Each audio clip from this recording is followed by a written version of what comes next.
Qiyin qistab.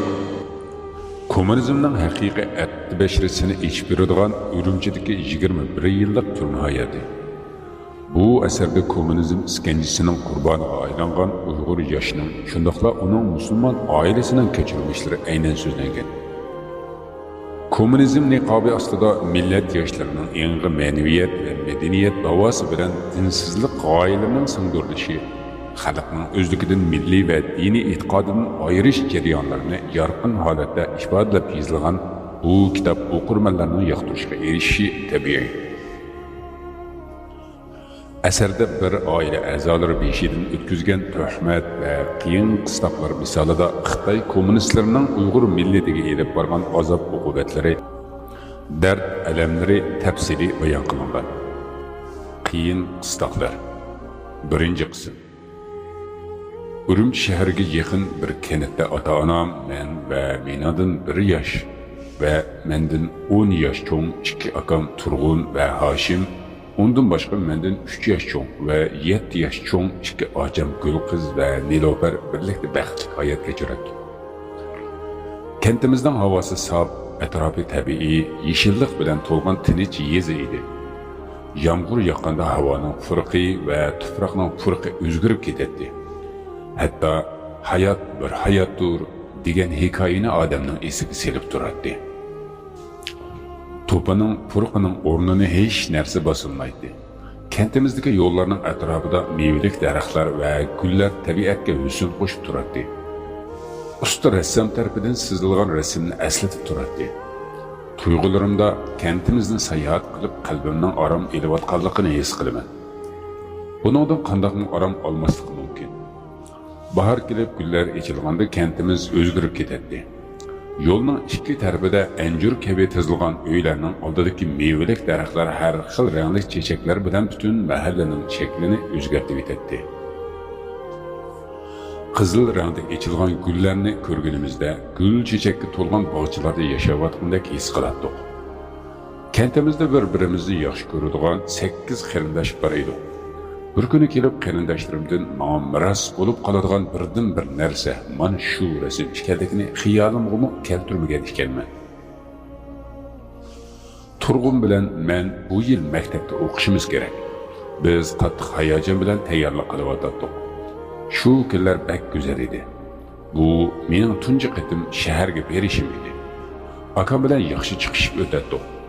Hatto ocham bizga hasad qilgandek bo'ladi.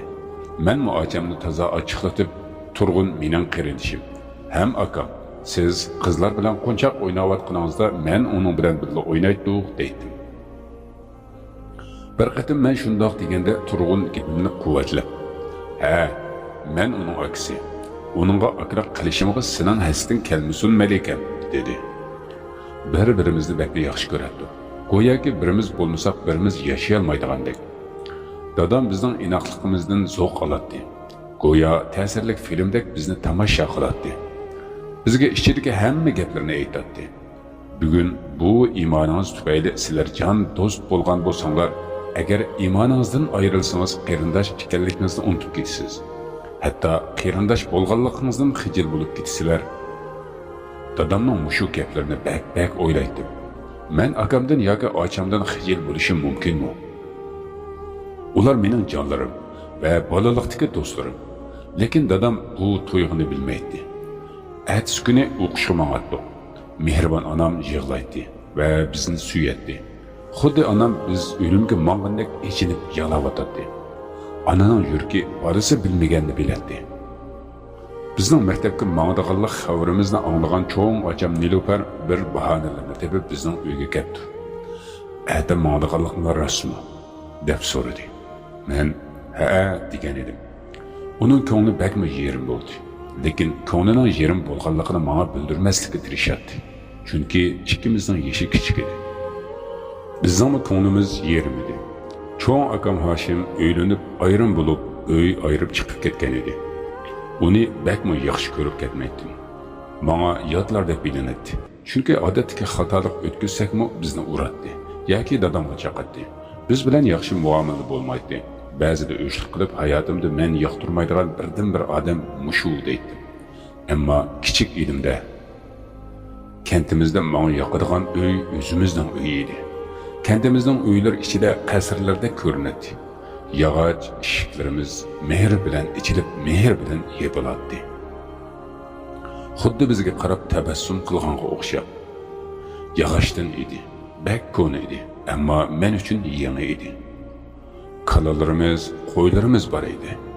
Mal qutalari uyning keynida bo'lganligi uchun shamol chiqsa eg'ir ichidagi tezak purqi atrofni bir oladi.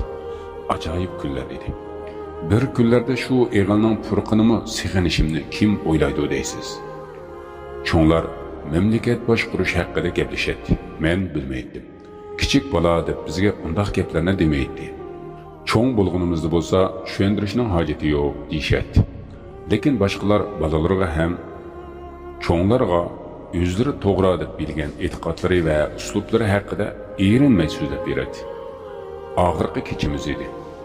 Ertaga mangmiz desak, dadamda bir xil ansirash bor edi. Bundaq ansirashning sababini yillar o'tgandan keyin tushundim. Shu ansirash bilan dadam doim shundoq gaplarni qiladi. O'moq bolalarim, erta maktabga mangsizlar. Men sizlardan ansirayman. Astoydil bo'linglar. Men dehqonchilik qilib pul topib sizlarni ilm elishga avatyapman. Lekin qandoqdir bir xil qo'rqinyapman. Shundoq, sizlar ilm olasizlar. Ammo bolalarim olim bo'lib kelamdi yoki zolim bo'lib kelamdi bilmayman. İçimde ansirash bilan yashayman dedi. Anam derhal gap qilib, men bo'shikka bo'lgan bolalarimdan qo'rqmang. Men ularga halol sut bergan, ular to'g'ri yo'ldan ozmaydi dedi. Bichara anamning maqtanadigan boshqa narsasi bo'lmag'achqa, emitgan sutlar bilan maqtanadi. Dadamning javobi bak chiroyli bo'lgan ekan. Buni endi bilyapman. Çayni bir yudum ichib o'tgandan keyin anamga qarab, tarbiyalash buzilgan. Xonim, men balonlarimdan emas, tarbiyalashdan qo'rqyapman. Ularni aldab qo'yishidan ansirayman. Odam bolasi ezib ketishga moyil bo'ladi, dedi. Va anamning ko'zlariga qarab so'zlarini davom qildi. Bergan sutingiz qanchalik halol bo'lishidan qat'iy nazar, tuzumning yomonligi sutning halolligidan eg'ir keladi. Men derhal gapga aralashdim. Bizdan ansirmang dada. Biz degan Uyg'ur, bizni hech kim oldiy olmaydi, dedim. Dadam g'amkin ko'zlar bilan menga qaradi. Kommunistlar yoshlarni ustalik bilan dinsizlashtirib, yoshlar shiddat bilan dinsizlashib ketib. Shular haqida bir do'stim deb bergan edi, hayron bo'lib qoldim. O'z o'g'lining qanday qilib kommunist bo'lib qolganligini va dinsizlashib ketganligini o'zlari bilmay qoldi ekan, dedi. Bu qatim akam gap qildi. Kimken bizni dinsiz qılalaydigan? Biz degan Uyg'ur tursak, tumurimizni kesib tashlasimi, qenimiz Uyg'ur deb aqadi. Yurkimiz Uyg'ur deb so'qidi. Bizni hech kim oldiy olmaydi. Biz Uyg'ur. Dadam gapini davomlashtirib, bilaman bolalarim, lekin baribir ichimda bir qo'rqinish bor. Uyg'urlardan ham dinsizlar chiqadi. Balam, millatimiz bizni qutqizolmaydi. Faqatla millatga ishinib qilish insonni aldab qo'ydi, dedi. Gulqiz ocham dadamga tasalli berib, dada, bakli ansiraydi ekansiz. Uqlarim ada maktabga mangdi. Shundoq gaplarni qilamsiz, dedi. Dadam ochamga qarab, qandoq qilay qizim? İçimde bir ovoz to'xtamasdan dinsizlikning qandoqligini ularga deb bergin deyotdi. Nami kommunizm bo'lsin yoki boshqa izm bo'lsin, dinsizlikning hamma ko'rinishidan qo'rqaman. Uning yomonliklari bolalarimga yo'qib kelishidan qo'rqaman. Uyg'ur bo'lishning o'zi kifoya qilmaydi. Hayotning ba'zi qoidalari va ularni o'rinlashtiruvchilar bor. Kerakli tadbirlar qilinmasa, Uyg'ur qinining o'zini ko'tarib yurish foyda bermaydi. Mahallemizdeki imamni setib berganmi Uyg'ur edi. Mana u Uyg'urga islom deyilsa, ko'zlari chakchiyib, rangi o'zgarib ketadi. Turg'un qo'llarini pulanishtirib e'tiroz bildirdi. Undaq emas-ku, ular Uyg'ur emas. Ularning qini buzuq. Bizning bo'lsa sap Uyg'ur qini. Dadam Turg'unga qarab, dona qilib tushuntirishga boshladi. O'g'lim, men qandinmi bek iymonga ishonaman. Afsuski, men sizlarning qalbinglarga iymonni yetarlik o'rnatolmadim. Dehqonchilik ishlari bilan bo'lib, sizlar bilan ko'proq suhbatlasholmay, bugun ada deb bu kunga yetib keldim. İnşallah qo'rqonlarim bekor ansirash bo'lmay. Anam bizga qarab o'tirib keyin mayda pishirilgan nepiz quymoqdan birini manga uzatdi. Nonning ta'mi hozirmi esimda. Undoq emasligini bilsammi, ba'zida u ta'mni jannat ta'mlaridan chiqqanmikin deb qolaman. Ammo onamning nonlarini boshqacha ta'riflashga ojizlik qilaman. U kuni kechasi Turg'un bilan o'yin o'ynab bak testa tong otqizdim. Yetib bo'pmi bir necha soat uxlayolmadim. Uxlasammi tushlarimda doimo shaharda aylanib yurardim. Shahar yo'llarida tezak va hayvonlar bor edi. Shaharni qat'iy ko'rib boqmoqnim uchun tushimda shaharda bo'lsammi kentimizni aylanib chiqardim. Bu kechani bakla tez tong otqizdim. Tong etib bo'lguncha 90 qatib o'rnimdan turgan bo'lsam kerak. Anam nashtalikqa bir narsa tayyorladi. Acammo o'z oldiga mezilib nashtalik tayyorladi. Bechora Gulqiz acamning yuragida hech kimga deyilmagan yarisi bor edi. Dardlik ekanligini yuzidan bilib qoladi. Lekin men acamning yuragining sunuq ekanligini yillar o'tgandan keyin kechikib bildim. Bir narsani ko'rish uchun faqatla ko'z yetmas ekan. Ilm, aql va hayot tajribasi kerak ekan. Nashtadan keyin yo'lga chiqish uchun tayyor bo'ldim. Uydan sirtqa chiqqandan keyin akam Turg'un. Aparatimiz bor ekan, lekin oilaviy rasmimiz yo'q. Hammanglar kelinglar, rasmga tushimiz. Hammamiz bir yerga yig'ildik. Ammo bizni kim rasmga tortadi dedim. Sen rasmga tortqin, dedi Turg'un. Yo'q, men yo'q rasmning nima keragi? Bundaqda men rasmga tortay dedi Turg'un. Men yo'q, sensiz tushgan rasmni men oilaviy rasm hisoblamayman dedim. Gulqiz acham so'zga qaytilib, nima bo'lsa men qiz bola, baribir oila a'zosi hisoblanmayman. Menga beringlar, men rasmga tortib qo'yay. Sizlar kulib turinglar dedi. Ah, jinim acham, naqadar chiroyli gap qilgan edingiz ha. Men u vaqtda gapingizni tushunolmagan ekanman. Acamning har doim chiroyi so'lg'in edi. Shuning uchun hozirgacha hasrat chekkan qizni ko'rsam, dardini tushunaman. Acam hasratning nima ekanligini menga o'rgatgan ekan. Avval u bizni rasmga tortdi. Keyin men uning bilan rasmga tushdim. Keyin Turg'un. Akam soatiga tez-tez qarab qo'yadi. Acam dadamga qarab, "Siz qiz farzandim bilan o'g'il farzandimni ayirmayman degandingiz-ku, lekin meni o'qitmadingiz. O'g'illaringizni o'qitdingiz."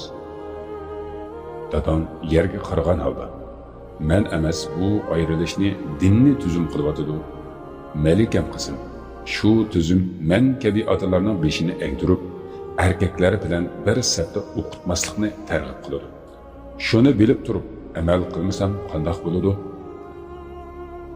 Güzel qizim, bu tuzum bizni Alloh bilan o'zi orasiga tashlab qo'ymoqda. Xoliqning qil davatidir. Bizmi Allohni tanlayapmiz." Keyin ansirash bilan ko'zlarini ochib, "Bu gaplarni hargiz boshqalarga demanglar" dedi. Men acamga tasalli berish uchun, "Acha, bizni ansirma. Men o'qituvchi bo'lsam, birinchi bo'lib sizni o'qitaman. Biz o'qituvchi bo'lsak bo'ldi. Qanday farqi bor? Siz yoki men o'rin bo'lmasaqlar yaxshi o'rganamiz." Acam menga g'amkin ko'zlar bilan qaradi. "Farqi bor, lekin men nima qila oladim? Sizlarning o'qiyotganliklaringizni ko'rsammi, xushal bo'laman" dedi. Jinim onam bir meni bir Turg'unni quchoqlab har xil narsalar haqida eskartatdi. Botur, shir yurak o'g'illar, bir-biringlarga mening ko'zlarim bilan qaranglar. Shundalar bir-biringlarni xafa qilmaysizlar. Jinim onamning yuraklari qanchalik azoblangan bo'ldi-ya.